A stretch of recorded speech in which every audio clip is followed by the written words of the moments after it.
Del libro El arte de cerrar las ventas, del autor Charles B. Roth. Capítulo 15.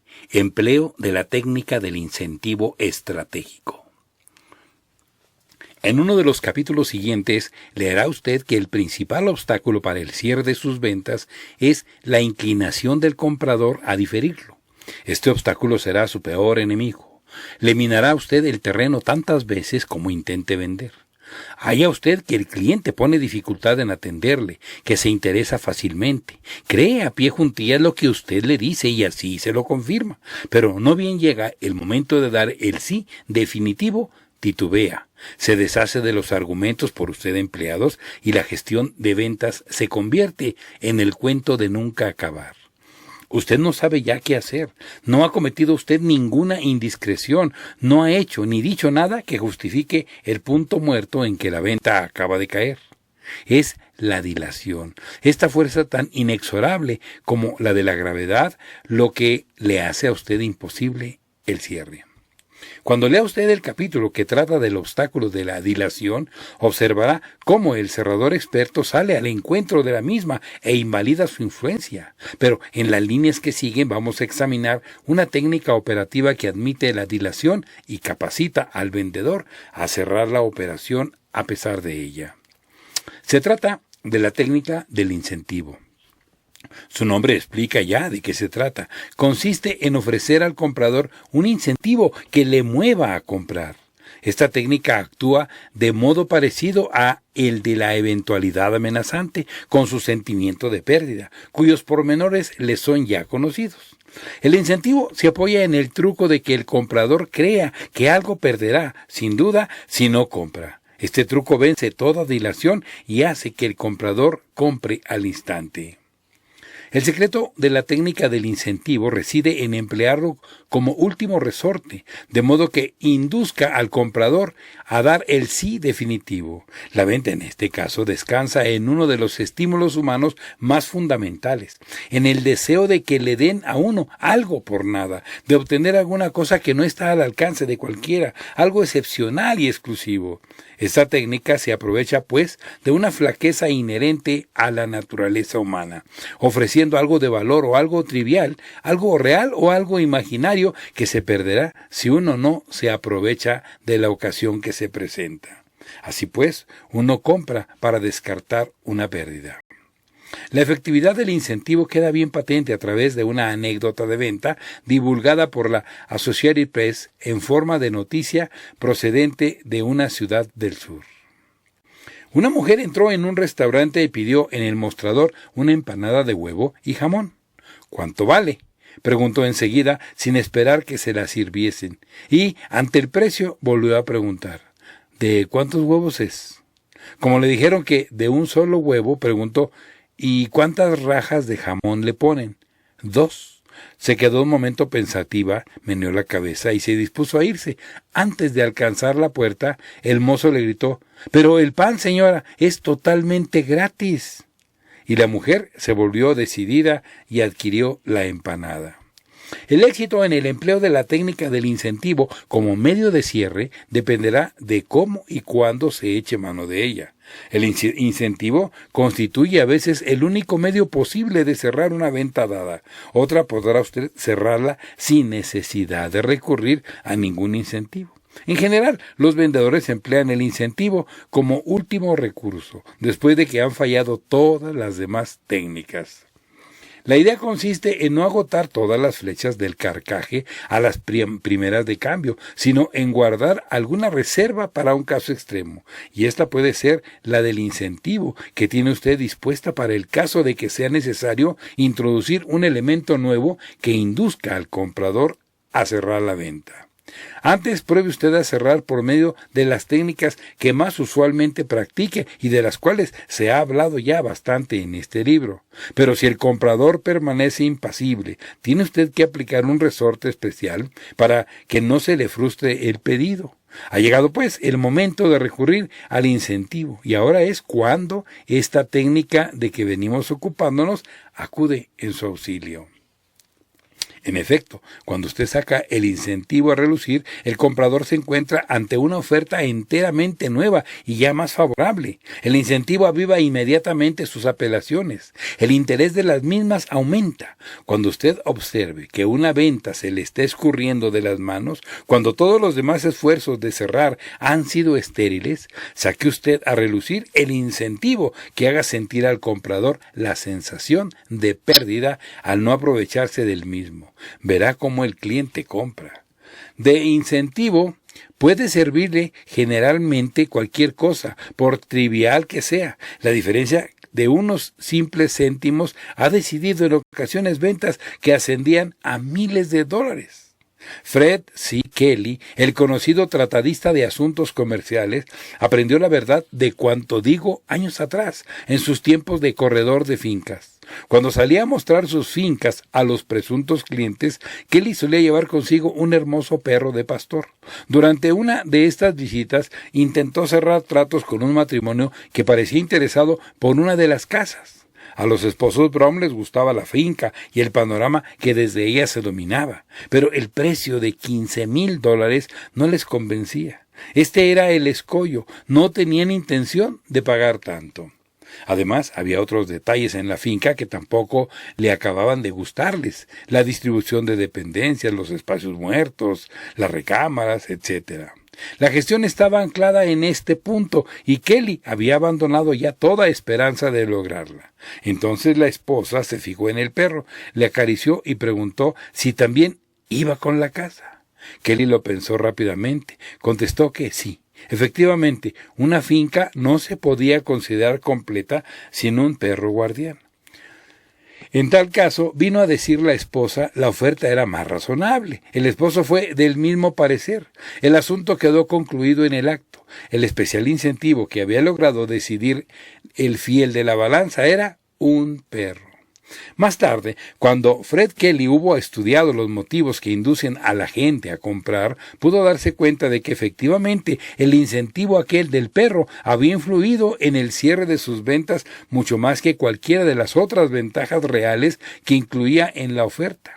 A fin de convencerse de ello, la ensayó con diversos clientes. Descubrió que detalles tan insignificantes en sí mismos como la gracia de un cerezo o la ondulación cadenciosa de un prado le permitían cerrar ventas frente a competidores que tenían sobre él la positiva ventaja de ofrecer precios más bajos y valores más sólidos. Los incentivos de escaso valor monetario superan a las ventajas reales porque todos somos altamente sensibles al canto de las sirenas, deseando obtener algo por nada. Es una debilidad propia de toda criatura humana. Si encuentra usted dificultad en cerrar alguna de sus ventas después de haber echado mano de las restantes técnicas de que dispone, lo mejor que puede usted hacer es añadir algún incentivo a su oferta. Eso sí, que tenga algo de original. Cualquier pequeño detalle especial le servirá, una insignificante rebaja, quizá algún objeto de uso personal. Lo importante no es el incentivo en sí, sino lo que representa como estímulo para el comprador. Cierto agente encontraba una enorme dificultad en vender por correo un libro de $3. Tuvo por fin la idea de emplear la técnica del incentivo para intensificar la venta. Subió el precio a $3.95 y ofreció grabar en oro en la cubierta el nombre de cada comprador. Sus ventas aumentaron en más del 200%. Exactamente igual sucede en la venta directa cuando se ofrece algo que signifique mucho, aunque valga poco. Y aquí varios ejemplos de la técnica del incentivo. El vendedor de la sección de música de unos almacenes encuentra gran dificultad en cerrar una venta con un visitante obstinado. Prueba diversas técnicas, pero nada consigue hasta que se decide a echar mano de un incentivo y dice: voy a ofrecerle algo completamente gratis, señor Matson. Le obsequiaré a usted con este cepilladiscos si se decide a adquirir hoy los discos. Me será muy grato hacerlo como muestra de nuestro aprecio. El mejor ejemplo del poder del incentivo nos los ha proporcionado, a mi entender, uno de los mejores vendedores que América haya dado al mundo. Claude C. Hopkins era su nombre y vivió y trabajó casi siempre en Chicago. En sus primeros tiempos estuvo colocado en una empresa dedicada a conservas alimenticias. Por entonces se le planteó un serio problema con la venta de un sustituto de la mantequilla de aplicación muy especial en pastelería. La empresa contaba con una sucursal en Boston servida por 6 viajantes y había transcurrido ya un mes sin que ninguno hubiese vendido prácticamente nada. El dueño llamó a Hopkins. Aquí tengo una carta de Boston. Estoy completamente de acuerdo con su contenido. No venden ni pueden vender al precio que usted ha fijado para ese producto. Están equivocados, repuso Hopkins. El auténtico arte de vender nada tiene que ver con el precio. ¿Se siente usted capaz de hacérselo comprar a los pasteleros de Boston? Claro que sí. ¿Puede usted salir esta misma tarde? Desde luego. Cuando Hopkins llegó a Boston, preguntó al director de la sucursal el nombre del cliente más difícil. Era el señor Fox, propietario de la Fox Pie Company, quien por cierto no mostró interés alguno en verle cuando Hopkins le anunció su visita. Vengo de Chicago para consultarle a usted sobre un cartel, dijo Hopkins colocándoselo delante. Luego le explicó. Este cartel se propone reproducir el pastel ideal. Nos ha costado mucho dinero. El artista nos cobró $250 por él. Por fin, tras larga discusión, el señor Fox declaró que el cartel era una magnífica reproducción y que si él pudiera hacer pasteles como aquel, se adueñarían del mercado de Boston. ¿Cuántas tiendas en Boston venden pasteles Fox? Cerca de 1000. Hopkins repuso entonces, puedo facilitarle esos 1000 carteles, uno para cada tienda. Por cada vagón que me pida usted le obsequiaré con 250 ejemplares del cartel. El visitado adquirió 4 vagones en el acto. Luego Hopkins fue a Providencia, a New Haven, a Hartford, a Springfield, y en un par de días logró él solo más pedidos que en 6 semanas los 6 vendedores juntos.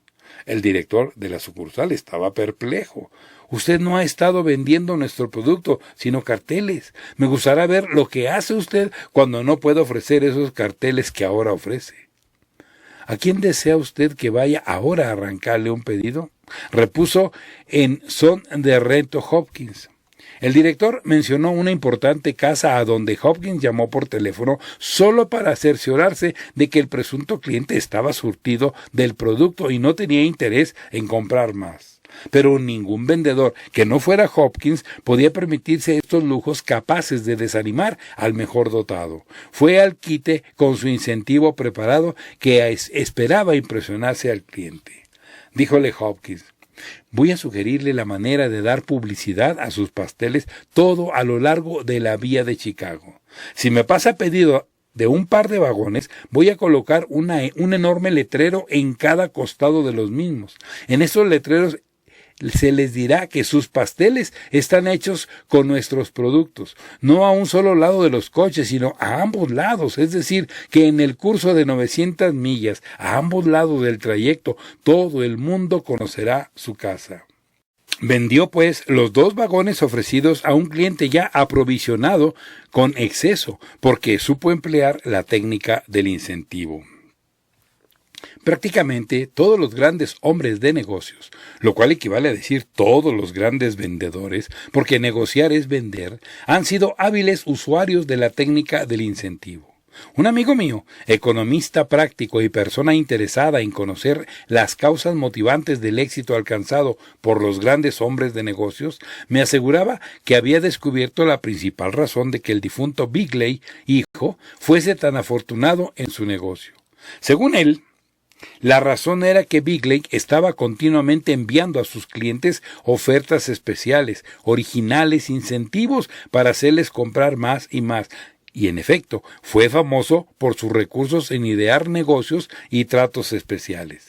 Cierta vez, Finley hizo repartir unas postales conteniendo una lista de premios a los que podía optar todo cliente con solo aumentar sus compras de goma de mascar.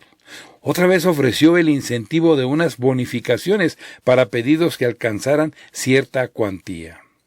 Se trataba siempre de algún truco atractivo, especial, de algo que suponía, en efecto, un incentivo para la compra. Empleaba en gran escala la mismísima técnica que usted puede aplicar en sus contactos con el cliente, la técnica del incentivo para el cierre de las ventas.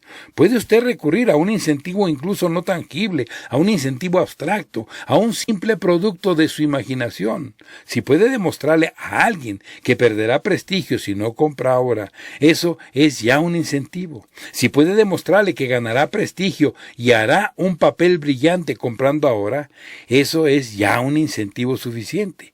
La idea consiste en que usted estimule en la práctica de alguna forma ese sentimiento que los vendedores expresan a menudo cuando les dicen a sus clientes: esas ventajas no le cuestan nada. Para aplicar con éxito los incentivos de cierre, vea de ofrecer algo que realmente sea de añadidura, aparte de la normal ventaja que puede encerrar toda oferta. Si no hay nada tangible a ofrecer, busque usted un incentivo oral, dedique 1 o 2 párrafos de su discurso a poner de relieve que el cliente está pagando por lo que otros le venden el mismo precio que ha de pagarle a usted, pero sin el disfrute adicional en especial o en satisfacción que usted le garantiza. La técnica del incentivo es apropiadísima para aquellos casos en que los demás medios probados han fallado. Ataca y resuelve el eterno problema de la venta, el problema de la tendencia a diferir la compra, que es probablemente el peor enemigo de la venta. Acotaciones críticas. Comentario general. La técnica del incentivo tiene éxito en tantísimos casos porque se apoya en algo que todos llevamos escondido en lo más íntimo de nuestro ser y que popularmente se concreta en la frase de querer duros a 4 pesetas. En todas las modalidades publicitarias con vistas a la venta inmediata, la técnica del incentivo juega un principalísimo papel. Lo curioso del incentivo y la razón de su eficacia descansan en sus virtudes psicológicas precisamente, porque más interesante que la cuantía de una rebaja, por ejemplo, es la forma en que se le presenta. Lo esencial no es el incentivo en sí, sino lo que sugiere. Para una mejor comprensión podemos clasificar el incentivo en inciso A, incentivo tangible, inciso B, incentivo abstracto. El primero está representado por aquellas ventajas que resultan palpables, ya sea en dinero, ya en especie. Se incluyen en este grupo las rebajas, los premios efectivos o aleatorios, los obsequios, las degustaciones, las muestras, etc. Hay que convenir en que el incentivo solo resulta auténtico cuando es factible conseguirlo, aunque no sin esfuerzo, pues no hay que olvidar que en el ánimo popular está el criterio de que lo que nada cuesta, nada vale. El segundo concepto de incentivo está representado por aquellas ventajas de índole diversa, pero que pesan preferentemente en lo moral. Un incentivo de esta clase es el que se plantea cuando, por ejemplo, se ofrece, con la firma de una tarjeta de suscripción, la inclusión en una lista o fichero que confiere determinadas ventajas o prerrogativas. Pongamos por caso, mencionamos este incentivo porque lo utilizamos en el sector de agentes comerciales con éxito notorio. El incentivo posee siempre un doble efecto, juega con la ganancia, pero su fuerza principal reside en el temor de pérdida. En efecto, aun cuando el resultado sea el mismo, la idea de perder es más dinámica todavía que la de ganar, porque esto último es aleatorio, siempre y está sujeta a muchas contingencias, mientras que la pérdida se considera como real al dar por conseguido el beneficio que va a desperdiciarse. Imaginémonos el caso de una rebaja. El porcentaje de descuento que puede representar no es lo que mueve principalmente a comprar con la idea de lucro. Mueve principalmente la idea de que si hoy no aprovechamos la ocasión, mañana, por el mismo servicio o por el mismo artículo, tendremos que pagar más dinero. Es decir, que perderemos la rebaja. Esto resulta aplicable igualmente al incentivo abstracto. La técnica del incentivo está hoy muy perfeccionada, pero hay que convenir en que a menudo se usa indebidamente. Muchos agentes la prodigan echando a perder la clientela. Esta, en vista de la facilidad en obtener tales ventajas, se muestra cada vez menos satisfecha con el incentivo y es más exigente. Acotaciones particulares. Esta observación será cierta en América. Aquí, cuando el vendedor sabe que dispone de la libertad del incentivo, lo emplea ya de buenas a primeras, aunque no tenga objeto. En efecto, los pequeños detalles rinden no en función de su valor real, sino de su apariencia. Recuerde el lector la llamada docena del fraile, equivalente en nuestras tierras a 13 unidades. Es harto sabido que el precio compensa esta unidad de añadidura, pero la apariencia de ganancia es evidente y la promesa de obtener la docena del fraile hace que muchas veces uno compre sin verdaderamente tener necesidad. Un obsequio es detalle que suele halagar al comprador, pero no hay que hacerlo de forma maquinal. En una ocasión presenciamos una escena de ventas en una tienda que constituye el ejemplo mejor de cómo no se debe hacer un obsequio.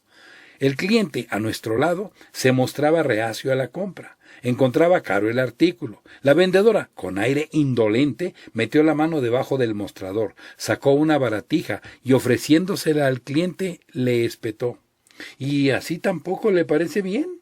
Claro que no le pareció bien. No es forma de vender esta de arrojar una limosna. En cambio, fijémonos cómo los charlatanes saben ponderar el valor del obsequio. Al paquete de hojas de afeitar le añaden objetos que centuplican su valor: jabón, loción y hasta una cartera o una estilográfica si a mano viene. Como sensatamente puede comprenderse, todo esto es pura faramalla, pero aquí solo queremos demostrar que la misma gracia que el charlatán pone en hacer tragar al auditorio la magnitud y la bondad de sus obsequios, debe presidir el gentil ofrecimiento de una bagatela por parte del buen vendedor científicamente formado. El obsequio puede